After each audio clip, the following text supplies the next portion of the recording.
자, 예수님의 십자가 옆에 달렸던 두 강도의 이야기가 있습니다. 이 이야기는 복음서에 다 있는데 각자의 해석이 약간씩 다른데, 오늘 이 말씀을 좀 묵상하시면서 이 말씀이 우리에게 일러주시는 성경적 당부가 있습니다. 우리 한번 같이 묵상하겠습니다. 두 가지 관점으로 볼 수가 있는데요. 하나는 예수님의 관점에서 바라보는 묵상입니다. 우리 이건 뭐라고 하냐면 구속사적 관점이라고 부릅니다. 성경을 읽으실 때 예수님의 관점으로 보는 거예요. 예수님이 왜 이런 말씀하셨지? 예수님께서 왜 이렇게 행하셨지? 이거를 구속사적 관점이라고 합니다.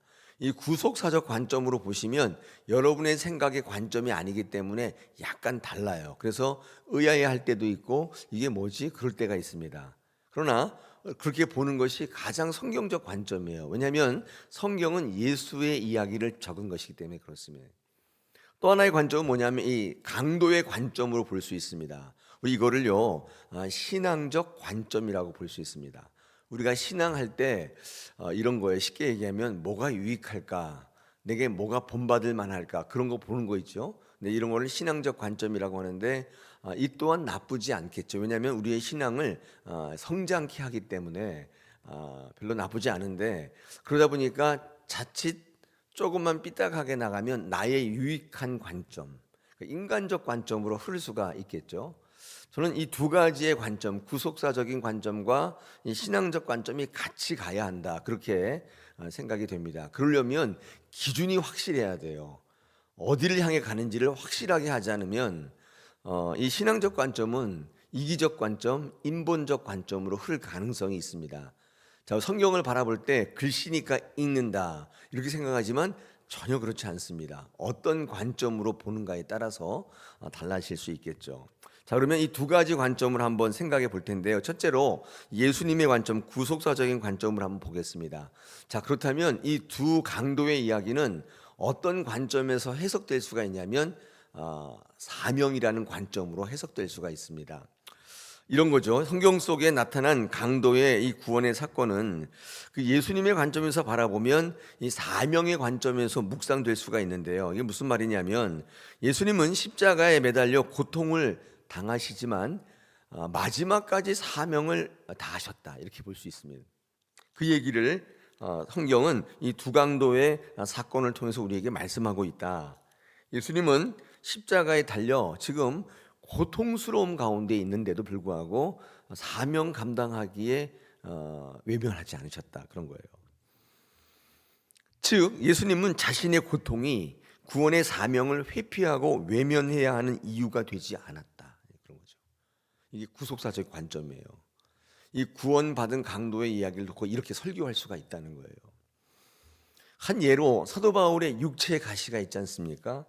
여러분, 건강이 좋지 않다는 사실은 사명의 길을 그만둘 수 있는 확실한 이유가 되죠. 그러나 사도 바울에 있어서 육체의 가시가 주님과의 친밀한 교제와 연합이 끊어지는 이유가 되는 게 아니라 오히려 사명을 향하여 끝까지 달려가는 이유가 되었다는 것입니다. 이 사도 바울의 뭐 육체의 가시, 사단의 사자, 그런 거 있잖아요. 그게 왜 성경에 기록되어 있느냐? 아마 구속사적인 관점으로 이 사명을 이야기하려고 했던 것 같아요. 사명이 이게 그 간구가 거절됐어요. 기도가 거절됐다니까요. 전에 한번 이야기했잖아요, 그죠? 이 사도 바울이 심각한 육체적인 연약함이 있었다는 거예요. 뭐 많은 역사가들이 그게 뭐 간질이다, 암이다, 뭐다, 뭐 발작이다, 뭐 별걸 다 얘기하는데 어쨌든 치명적이었던 것 같아요. 그러니까 사명을 계속 이어가기가.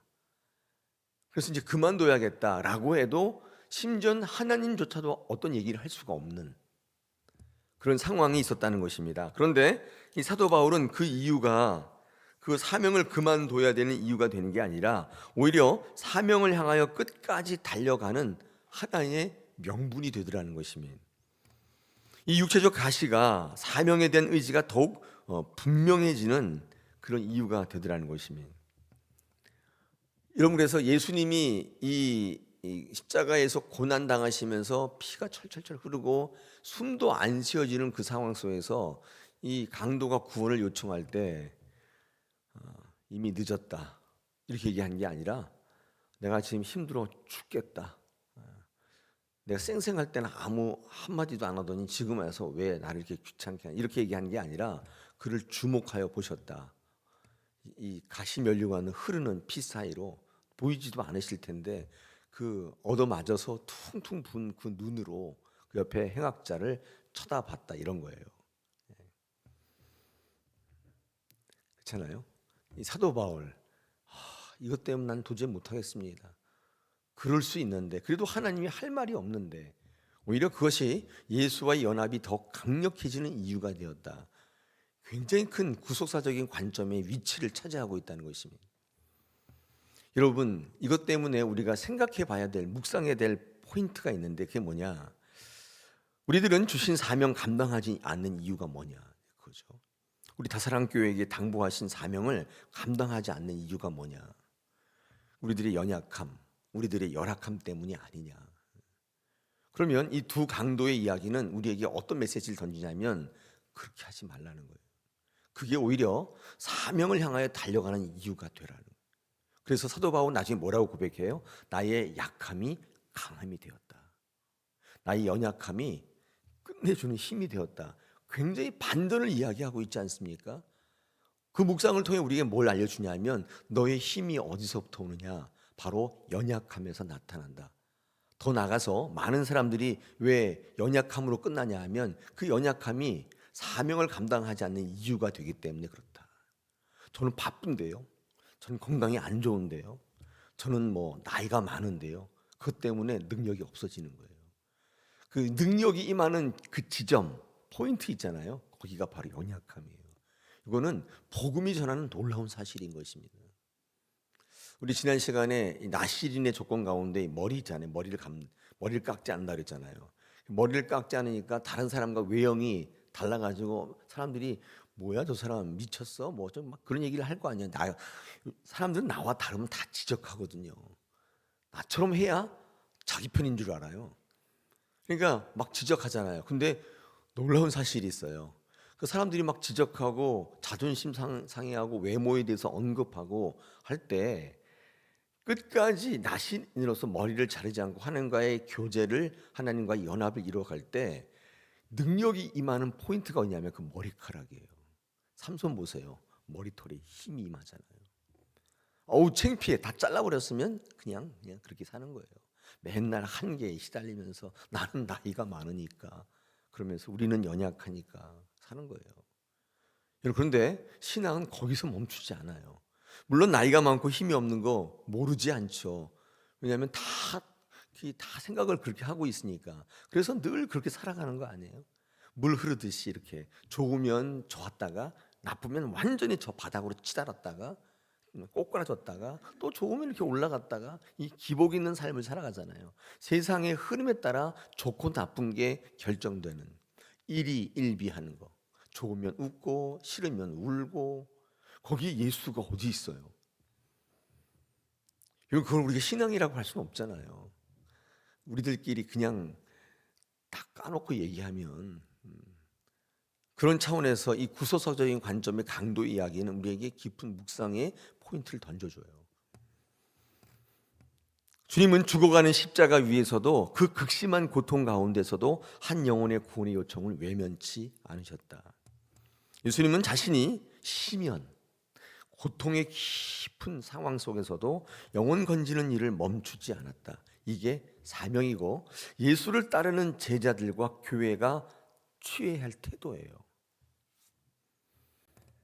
요한복음 13장 1절 아시죠? 6월절 전에 예수께서 자기가 세상을 떠나 아버지께로 돌아가실 때가 이른 줄 아시고 세상에 있는 자기 사람들을 사랑하시되 끝까지 사랑하시니라. 끝까지 사랑하셨다. 사랑하는 여러분, 모든 성도는요, 성도가 다 교회니까 모든 교회는 사명이 다 있어요. 우리 다사랑교회를 세우시고 이 안에서 너희들끼리 행복하고 즐겁게 잘 살아라, 이런 게 아니에요. 그거는 교회에 대한 잘못된 이해에서 오는 거죠. 이 교회는 반드시 사명이 있어요. 어떤 사명? 다 교회마다 다를 수 있겠죠. 근데 공통된 사명이 있는데, 그것은 교회는 영혼 구원이에요. 구령의 열정을 가지고 신앙하셔야 돼요. 여러분들 그 사명을 외면해야 될 이유 없습니다. 끝까지 사랑하시는 거예요. 오늘 그 사실을 우리에게 한 가지 일러주시죠. 이 구원받은 두 행악자의 사건이 갖고 있는 성경적 위치, 구속사적인 관점이. 자, 두 번째 관점이 있는데 이게 강도의 관점이죠. 이 신앙적 관점인데 아까 우리 구속사적인 관점인 사명을 얘기했잖아요. 근데 이 강도의 관점에서는요, 구원을 이야기하고 있습니다. 이런 거예요. 이 강도가 어떻게 구원받을 수 있었을까? 그런 거잖아요. 우리 보면은 객관적으로 이 강도는 구원받지 못해야 되잖아요. 예수를 믿은 적도 없고 나쁜 짓 하다 걸려가지고 지금 이렇게 지금 달려서 죽게 됐는데, 근데 십자가에 달려 죽게 된 정도니까 보니까 살인 강도인 것 같아요. 남의 걸 빼앗는데도 사람을 죽이고 막 이렇게 해서 단순히 물건 빼앗았다고 해서 십자가에 달진 않거든요. 뭐 아무튼 뭐 여러 명을 죽이고 뭐 물건을 빼앗고 그랬던 것 같아요. 이런 사람은 구원받으면 안 되잖아요. 근데 이 강도가 구원받고 있다는 사실을 우리 신앙적 관점에서 이야기하고 있단 말이에요. 여러분, 구원 어떻게 받죠? 구원 어떻게 받아요? 당연히 믿음으로 받죠. 네. 우리 믿음으로 구원받는다는 이 신칭의 교리를 믿고 있단 말이에요. 여러분, 행위로 구원받는 게 아닙니다. 선행으로 나의 의지로 구원받는 게 아니에요. 근데 우리는 그렇지 않게 생각하는 경향이 있습니다. 이 구원의 소망을 자꾸 자기에게서 찾는 그리스도인들이 이 현대에는 점점 더 늘어나요. 그러니까 예수님을 고려하지 않는 신앙이 정말 많다 그 말이에요.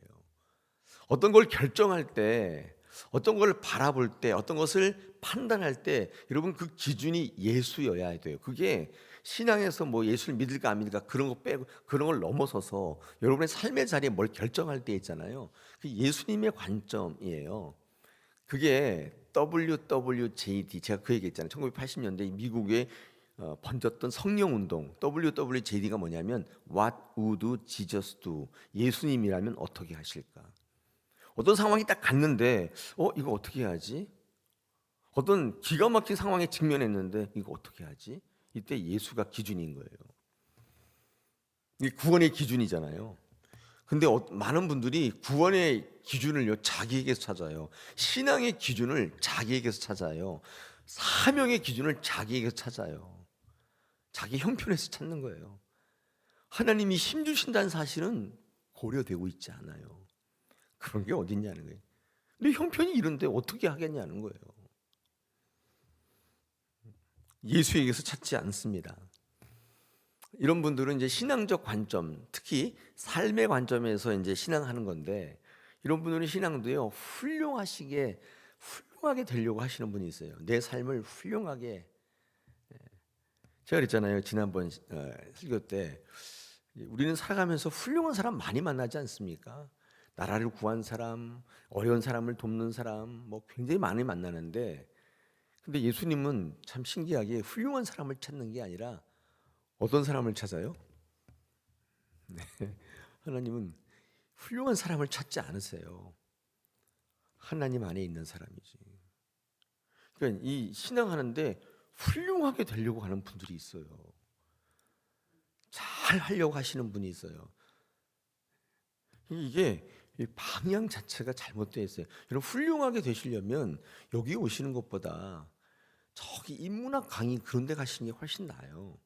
그런 데는 명심보감 얘기해주고 그런 데 가서 잘 듣는 게 더 훨씬 나아요. 여기는 배치돼요. 훌륭하게 된다는 거는 내가 잘 되는 거잖아요. 근데 여기는 죽으라고 하는 데거든요. 여기 와서 그걸 찾으시니까 이상한데. 우리는 예수적 신앙을 이루려고 하는 것이죠. 자, 그렇다면 한 가지 더 이제 생각나긴, 그렇다면 이 강도는 도대체 어떤 믿음이 있었는가가 되게 중요한 이제 포인트로 떠올라요. 믿음으로 구원받았다면 이 강도의 믿음은 뭐냐? 구원받을 만한 믿음이 뭐였냐? 우리 본문에서 몇 가지 찾아볼 수가 있어요. 여러분, 첫째가 뭐냐면 우리 40절 같은데 봐요. 40절 같은데 이제 꾸짖잖아요. 옆에 있는 강도를. 너는 우리는 동일한 죄를 짓고 41절 같은데 우리가 행한 일에 당연히 봉을 받는 거다 이렇게 얘기하면서 이거를요 전문적 용어를 바꾸면 이제 회개예요. 우리는 이렇게 해서 당연히 벌 받는 거다 이렇게 볼 수 있어요. 돌아보는 거 있죠. 또 하나가 뭐냐면 42절인데 이 구원 받을 만한 이름, 또 다른 이름이 뭐냐면 기대해요. 기대하시는 거예요. 나를 기억하옵소서.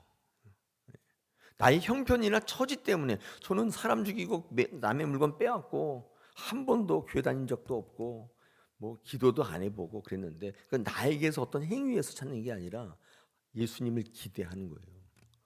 이런 관점들이 우리 성경에서 찾아볼 수 있어요. 아, 이게 구원받을 만한 믿음이요. 여러분 하나님 기대하세요? 근데 놀라운 사실은요, 교회 다녀도 하나님 기대하지 않는 분 굉장히 많습니다. 뭐 다른 사람 생각할 거 없이 나를 생각해 보세요. 내가 하나님 앞에 얼마나 기대하며 사느냐. 여러분이 살아갈 때 100이라는 포션이 있다면 어느 정도의 포션이 주님께 달려 있어요. 그게 여러분의 실체란 말이에요. 믿음의 실체. 어떤 분은 1도 기대하지 않아요. 그냥 교회 다니는 건 다른 목적이 있고요. 다 자기가 알아서 해요. 어려움 있으면 걱정하고 근심하고 좋은 일 있으면 다 자기 탓하고 심각한 어려움이 있으면 교회 떠나고 신앙을 떠나죠. 근데 구원 받을 만 하겠냐? 근데 이 강도 보세요. 아, 그 마지막 순간에 있잖아요. 주님에게 기대하고 있잖아요. 이거를 뭐라고 하냐면 전적으로 맡기는 믿음이라고 하는 거예요.